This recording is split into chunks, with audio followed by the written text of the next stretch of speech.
All right, Shalom Akim. First and foremost, I want to give all praises, honor, and glory to Yahweh, Bahashem, Yahweh Shai, Bahashem, Hachodash. Double honors to the elder apostles of Great Millstone and salutations to the elect. I'm the brother lawyer from Great Millstone, Miami. And what I'll be entitling this lesson is Despise not thou the chastening of the Lord, reasons why. Okay, all right. And, so the Spirit just hit me with this topic a few days ago. And I was thinking about the scriptures on chastening. These are scriptures that we quote often. We go into it often, because as the scriptures say, when thou comest to serve the Lord, prepare thy soul for temptation, these scriptures help comfort us and guide us in many ways, through our afflictions, which are chastisements from the Lord. Okay. But the scriptures don't tell us to endure chastening for no reason. There are great reasons why we ought to endure chastening and not despise it, at the end of the day, because the Lord is using these chastenings to make us better people, okay, make us more suitable vessels for his Spirit, to dwell within us and work through us, and also, so that we're not condemned with the world. Okay, so I just wanted to highlight some of those things in the scriptures. These things are very comforting, especially in the times that we're coming into. We understand that the Lord is sealing his elect, okay, and he's going to deliver his elect. We hope to be part of that number, okay, so we have to be refined, okay. Also, we understand that, the troubles at hand to come. We would rather deal with the chastisements now than deal with the chastisements that the Lord is going to bring upon the world, for the wickedness of it, So, like I said, this video is going to be focusing on those points, and Lord willing, it's edifying. So, Hebrews 12 is what I have on the screen. First place I want to go to, Hebrews 12 and 1. It says, wherefore, seeing we also are compassed about with so great a cloud of witnesses, let us lay aside every weight and the sin which doth so easily beset us, and let us run with patience the race that is set before us. Okay, so we are compassed about with a great cloud of witnesses. Okay, we've confessed this word. Okay, and there has been many people who have seen and heard us and learned from us, and have seen our example. Each individual brother in his faith has somebody, whether they know it or not, that has seen them and watched them preach the word and preach the gospel, all right, and bear witness to the testimony of Yahushua, all right. But also, we have a great cloud of witnesses in the scriptures. Okay, we have the prophets, we have the patriarchs, the fathers, the Psalms, about how men of the Lord, and even women that had a certain level of faith, how they believed in the Lord throughout whatever they went through. Okay, and so understanding that we have so many witnesses, people who have not only seen us endure or heard us preach, and also things out of the scriptures, we ought to use that as motivation to lay aside every weight, okay, everything that may be hindering us, okay. The scriptures talk about casting off the burdens of man, okay, and the sin which doth so easily beset us, okay, and that that goes without saying. We put off sin, we put off the flesh, and let us run with patience the race that is set before us, okay. So we have to run with patience, looking unto Yahushua, the author and finisher of our faith, okay. So Yahushua, he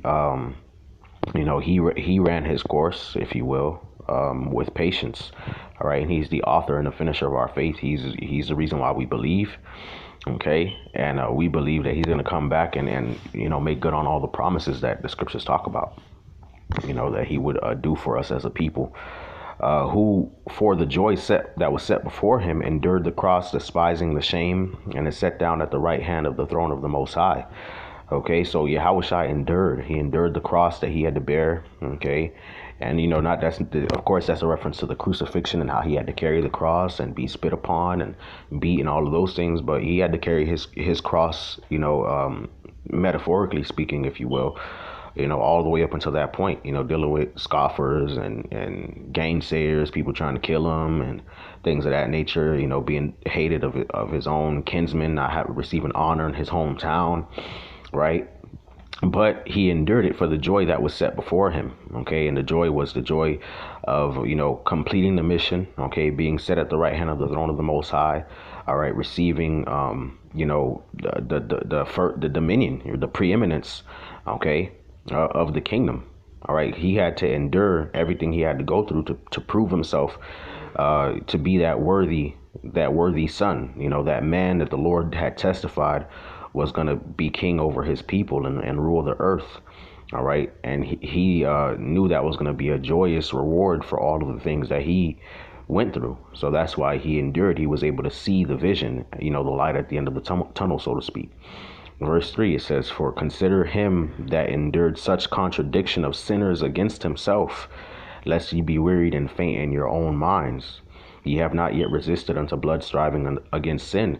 All right, so Yahushua had to endure contradictions. He had to endure resistance, all right, from sinners, from people who did not, believe in Yahweh Shem Yahushua, who blatantly sinned against the Lord. He had to call them out on it, all right, up until the point where it was like, man, we got to kill this guy, all right. And none of us, well, I wouldn't say none of us, but the majority of us haven't had to, deal on that level, deal with that level of affliction, or actually have our blood spilt, for the testimony of the Lord. Okay. Verse 5, it says, "And ye have forgotten the exhortation which speaketh unto you as unto children. My son, despise not thou the chastening of the Lord, nor faint when thou art rebuked of him." Okay, for whom the Lord loveth, he chasteneth and scourgeth every son whom he receiveth. All right, now that's a quote from the book of Proverbs, I believe the 3rd chapter. It says, my son, despise not the chastening of the Lord, and neither faint when thou art reproved of him, and that's just what it is. We have to endure chastening, and the scriptures let us know that the ones that the Lord chastens, all right, that's the one who the Lord is dealing with. Okay, the Lord loves the people that he chastens. The ones that he don't chasten as much, they may not, they may not be as close to the Lord, but the ones that the Lord chastens often, he loves them. Okay. All right. So that's motivation right there. That's encouragement. Okay. Understanding that the Lord is through these chastenings and these afflictions, refining our character. Okay. And that he's dealing with us as with sons. Okay. "If ye endure chastening, God dealeth with you as with sons. For what son is he whom the Father chasteneth not? But if ye be without chastisement, whereof all are partakers, then are ye bastards and not sons." Okay, so if ye endure chastening, the Most High dealeth with you as with sons. Okay, all right, and that's beautiful, man. Like a father with his children, okay, or with his sons. His son, may have certain qualities or idiosyncrasies or whatever that the father may not like, so the father will discipline the child, discipline him to correct him, and of course we understand that we are under these curses because of the sins that we have committed in our lives, in our past lives. We understand the scriptures, right? So the Lord is chastening us to refine our character, okay, to beat all of that folly off of us. Okay. All right, and you would rather that than not. Okay, so again, that's a reason why to not despise the chastening, man, because at least the Most High, which I wouldn't even use the word at least, but the Most High is dealing with you as a father does his son. That's a sign that the Lord loves you a lot. Especially if you endure the chastenings, that means that the Lord really put a heavy spirit upon you to endure it, to go through it.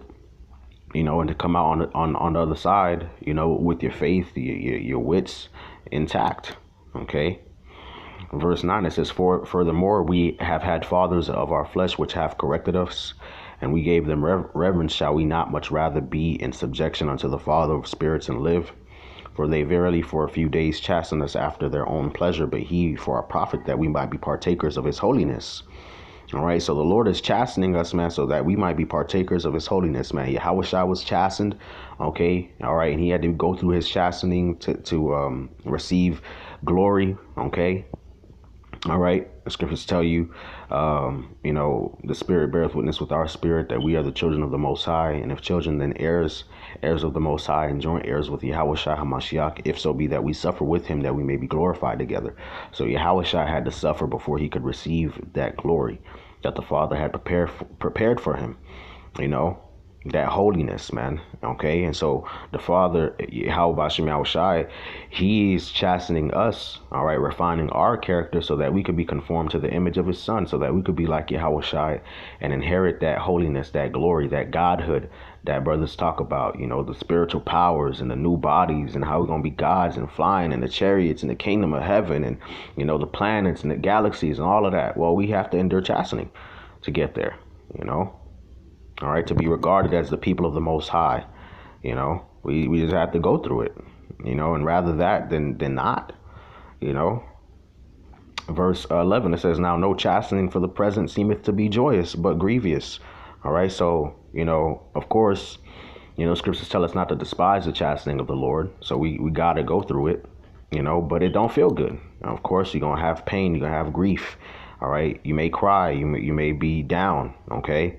All right. Nevertheless, afterward, it yieldeth the peaceable fruit of righteousness unto them which are exercised thereby. Okay.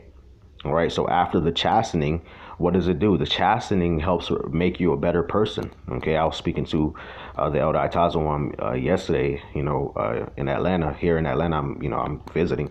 And, we spoke about this particular topic, and he took the words right out of my mouth, man. The Lord chastens us to make us better people, and I'll even go further to say, the Lord, when he chastens us, basically the chastening helps us in our plight to mortify the flesh. I'll put it that way. Okay, when you go through sufferings and afflictions, all right, it puts you in a position mentally, spiritually, where you mortify the flesh more and more. Okay, you deny the flesh more and more because you're going through sufferings. All right, the things that appeal to you, the way you used to think, the carnality of this world and life, of your own mind. Okay, it appeals to you less. Okay, and what does that mean? That means that you're becoming more spiritual. Okay, and the scriptures talk about that as well. All right, you're going through the chastenings mold you. All right, the Lord uses chastenings to mold us. All right, to make us more submissive to him. Okay, First Peter chapter 4 verse 1. It says, for as much then as Hamashiach hath suffered for us in the flesh, arm yourselves likewise with the same mind. Meaning, so Yahweh Shai suffered for us, right? Okay, Yahweh Shai suffered, man. He left, his throne in the heavens, all the glory he had. He came down in this mortal, sinful flesh. Demons trying to fuck with him. Okay, all right. He see demons on people. All right, demons calling him out. You the Son of the Most High and stuff. You gotta be like, shut up. The paranormal activity happening right when he walk in the room. Spirits flaring up. He had infirmities too. His father had a business. He forsook that, for the ministry. All the power he could have displayed, he held back, all for us, man. So we have to suffer for him as well. Arm yourself likewise with the same mind, man. Okay. All right. For he that hath suffered in the flesh hath ceased from sin, that he should no longer, that he no longer should live the rest of his time in the flesh to the lust of men, but to the will of the Most High, man. So when you arm yourself to suffer, when you prepare your minds to suffer, okay, all right, when we prepare our minds to suffer, all right, what does that cause, man? That causes us to cease from sin, okay, because sin thrives off of pleasure, off of the flesh, the here and now, the comforts, right? But when you suffer, when you deprive yourself, when you're deprived of that comfort, that pleasure, okay, that ease, all right, sin doesn't have so much of a power over you, Okay, because you like, man, shoot, I'm suffering, man. The only person you can find comfort in is Yahweh Bashem Yahushai. You sitting here and examining yourself. What did I do? To make the Lord put me through this. What is it? That I'm doing, or what way was it that I'm thinking, or that the Lord is putting me through this. What is He trying to teach me? Now your mind is set on the will of the Most High and not on the will of the flesh. So the Most High puts us through these chastenings to in a way beat us into submission in our minds. Okay, beat our minds into submission, beat us into submission, mold us, okay, to be better vessels for Him, man, so that His Spirit could work in us, okay, work through us. All right. And you see that with bros, man, that go through a lot, man, that have been through a lot, okay, like the apostles and the elders, okay, on down. Okay, you see that these men have been through a lot, and the Lord works with them, man. Okay, all right. Because chastenings humble you, man. Chastenings will humble you. Okay, chastenings humble us. All right, and that's what the Lord is dealing with, man. The Lord is dealing with the lowly, with the meek. Okay, he He is honored of the lowly. His secret is with the lowly, with the meek. All right. That's good, man. The water Yahweh Shemel Shai. It needs to keep it that way. Babu Shai Yahweh Shemel Shai. Okay, because we want to know the secrets to, how to please the Lord and what His will in the earth is, man. All these people out here, getting to live their life and live after their pleasures and shit like that. They don't know the secrets of Yahweh Shemel Shai. But we do. We know it. All right, this is 1 Corinthians 11, another reason why not to despise the chastening of the Lord. In the verse 31, it says, for if we would judge ourselves, we should not be judged. But when we are judged, we are chastened of the Lord, that we should not be condemned with the world. Okay, so there you go, man. All right, we go through these chastenings. The Lord refines our character. He removes, impurities. He humbles us. He puts us through experiences to show us that He's with us. Okay, as it is written in Romans 8, who can separate us from the love of the Most High, in Hamashiach Yahushua, our tribulation and, anguish. And no, none of those things can separate us, man. Romans 5, man. Okay, tribulation worketh patience, and patience experience, and experience hope, and hope maketh not ashamed. Okay, so the Lord puts us through these chastenings for various different reasons, for our sins, to refine our character, to increase, good virtues in us, to increase virtues in us, spiritual virtues, okay, to reveal more secrets to us, to draw us closer to Him, to remove bad personality traits, if you will, or whatever, All right. But ultimately, all of it is so that we are not condemned with the world, so that we could be saved. Shoot. The judgment of the Lord got coming for this world. We ain't trying to partake of that. Shoot. We trying to escape. We trying to escape out here, man. We trying to, the great escape in this motherfucker. You know what I'm saying? Excuse my French, man. But that's what we trying to do. We ain't trying to get judged with Esau. We don't like that nigga. The fuck? We hate Esau. We ain't trying to get judged with 2/3. We don't like these niggas. We don't like Esau and these heathens. We trying to be different from them. We trying to escape what they gonna get. So that's why, man. That's another reason why not to despise the chastening. Job 5. Okay, and 17, it says, behold, happy is the man whom God correcteth, therefore despise not thou the chastening of the Almighty. For He maketh sore and bindeth up, He woundeth in His hands, make whole. He shall deliver thee in 6 troubles, yea, in 7, there shall no evil touch thee. In famine, He shall redeem thee from death, and in war from the power of the sword. Okay, so there you go, man. Another reason, man. Okay. All right, if you endure the chastenings, you ain't going to be condemned with the world, man. We about to see global famine on a scale we ain't never seen it. All right, that's what this world is about to experience, man. Okay, all right, war, unrest, unlike the world has ever seen, man. We only seen a glimpse of it, man. It's going to get worse, okay? It's going to get worse, man, all right? But we have an opportunity to escape that. We just got to endure the chastenings, remain submissive to Yahweh Shemel Shai, humble ourselves under the mighty hand of Yahweh Shemel Shai. He exalts you in due time, so that when those days do come, we can eat in famine. All right. So when the wars do come, we could be delivered. Okay. All right. So that we can laugh at destruction and famine, like the scripture says. Okay. Verse 21, thou shalt be hid from the scourge of the tongue, neither shalt thou be afraid of destruction when it cometh, at destruction and famine. Thou shalt laugh, neither shalt thou be afraid of the beasts of the earth, man. Shoot, that sounds like a plan. You know what I'm saying? That sounds like a plan. Endure chastening so that you don't have to, deal with, the plagues. Shit. This is Psalm 94. I'm going to close out with this Psalm 94 and verse 12. It says, blessed is the man whom thou chasteneth, O Lord, and teacheth him out of thy law. Okay, so again, the Lord chastens us accordingly so that we may be more submissive to his law, okay, which the whole book is the law, his rules, okay, so that we could be more, following the rules, all right, and the water Yahweh Shai, that thou mayest give him rest from the days of adversity until the pit be digged for the wicked. All right. So when the days of adversity come, Jacob's trouble, unlike a time unlike any other, day that's none like it. It is even the time of Jacob's trouble, and he shall be saved out of it. Right.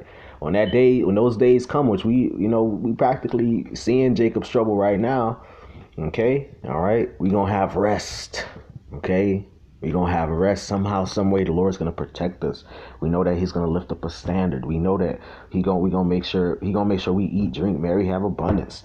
Okay. Isaiah 4:1, spiritual power, man. Don't you want that type of comfort, that type of rest, security in the days of adversity? Yes, you do.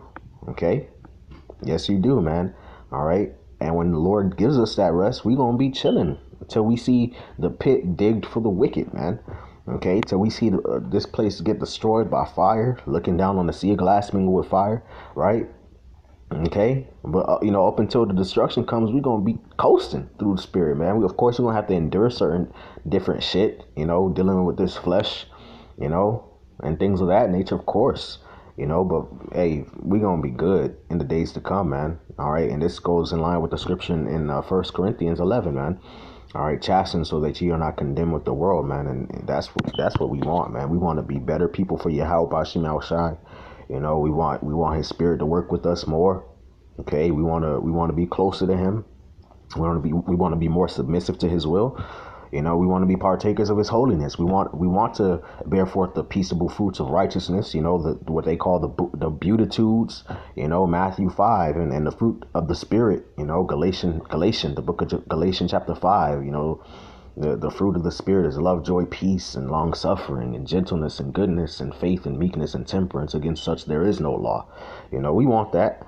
Of course, we want all those spiritual things, but we also want to be protected in the days to come. Okay, so endure the chastening, man, because as the scriptures say, blessed is the man whom thou chastenest, and teacheth him out of thy law, that thou mayest give him rest from the days of adversity until the pit be digged for the wicked, man. The water Yahweh Shai, Shai. Call on him like Yahweh Shai. Lord willing, this video is edifying. I want to give all praise, honor, and glory to Yahweh Bashim Shai, Bashim Akakwadash, and double honors to the elder apostles, great millstone, and citations to the elect. Shalom.